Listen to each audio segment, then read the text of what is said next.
The Tower of Joy. I think I know how that whole fight played out, pretty much in detail. Because I think it's symbolized in the Whispers chapter, Feast for Crows, Brienne 4, I want to say. It's Podrick Payne symbolizing Howland Reed, Brienne symbolizing Ned, and Nimble Dick Crab symbolizing the other 5 men on Ned's side who died. And Oathkeeper is symbolic of Ned's Valyrian steel sword, Ice. And Brienne's 3 opponents, Timian, Shagwell, and Pig, are symbolic of the 3 Kingsguard that Ned fights, the Tower of Joy. Gerald, Oswell, and Arthur Dayne. So let me see if I can remember the fight. So the fight is 7 versus 3. Ned brings 6 guys, making 7 total for his side. We'll call this the Rebel side, because at the time they were the Rebels.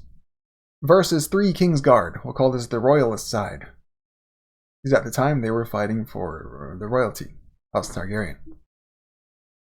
So Ned and his gang show up, and there's a little back and forth, full of subtext, some sort of like shared understanding that both sides know.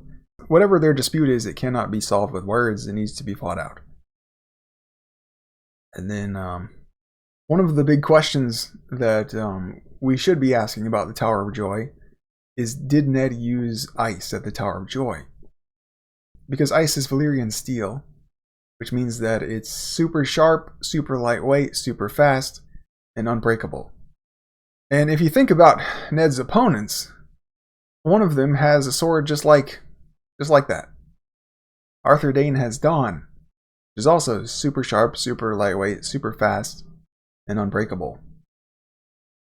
And so if you're Ned, and you know that one of your opponents has that sword, well, of course you would use your sword of the same qualities.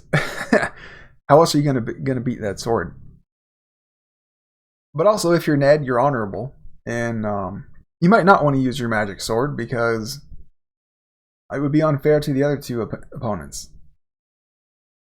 So anyway, Ned did end up using his magic sword, Ice, and I think it was either provided by or he was persuaded by Howland Reed to use it, because the Howland Reed symbol, Podrick Payne, is who brings the magic sword to Brienne in her scene. And Ned's strategy with ice was a very dishonorable one. Ned's plan was to use ice, its unbreakability, to get one of the other 2 fighters whose swords are not unbreakable to break their sword against ice. So that means it's got to be either Gerald or Oswell. And between those 2, Ned chose Gerald. And the reason he chose Gerald is because Gerald is stronger than Oswell. He's going to hit his sword harder against Ned's sword, increasing the likelihood that it'll break, that Gerald's sword will break against it. And another reason is that Gerald is older than Oswell. That means even though he's stronger, he's slower, which is what you want if you're Ned using ice, because ice is a big unwieldy sword, not very well suited for combat. It's for beheadings. But it's not as unsuited for combat as we might expect, because it is Valyrian steel. As big and unwieldy as it is, it's also lightweight compared to steel swords of the same size. So anyway, Gerald was the first Kingsguard to die in the fight. And the way he died was that he attacked Ned with his sword. Gerald's sword broke against ice. Then Ned killed him.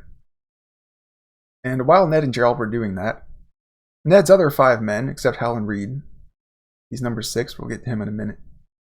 Ned's other 5 men were tasked with just keeping the other 2 fighters off of him and Gerald. Because the plan was, I'm just going to get Gerald to break his sword so I can kill him. That'll bring their numbers down to 2, and I'll come meet you, and we'll fight the other 2 together. So, while Ned and Gerald were having their fight, Oswell and Arthur were fighting the other 5. Which seems like they're outnumbered and disadvantaged, which they were. But they were back to back. And that basically erased all of the advantage. Because The big problem of being outnumbered in a sword fight is that your back is exposed. You can't defend yourself. Your back, you know. But if you have at least one other ally, you can go back to back and cover each other's back.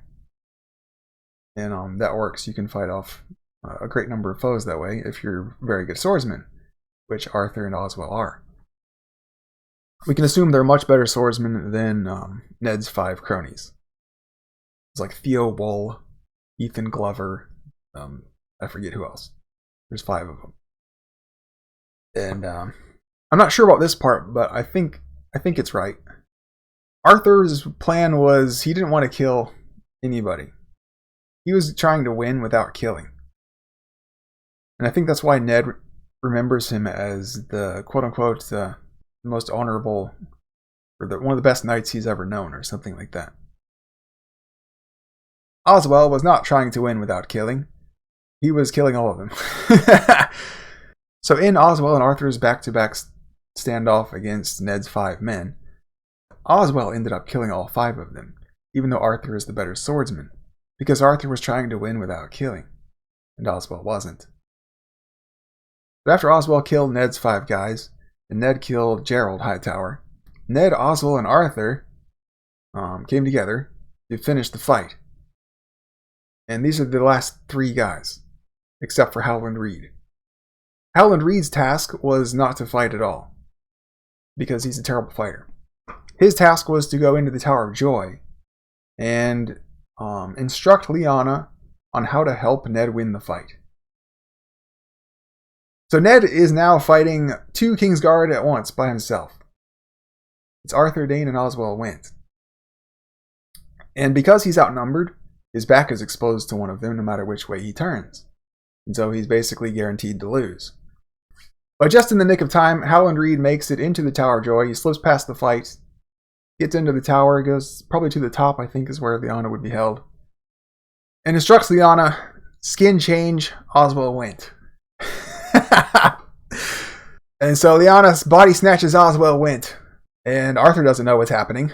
He knows she's a body snatcher, but he wasn't expecting her to jump in the fight this way. And as Oswell, Lyanna stabs Arthur Dayne and kills him. Surprise! And then Ned kills Oswell, which probably hurts for Lyanna, but compared to the alternatives of being held to account for her skin change and rape of Rhaegar and basically sparking the whole war, the pain of dying in another man's body is preferable to that. And then she returns to her own body, and then she dies in her own body, giving birth to Aegon. And now Ned's got baby Aegon.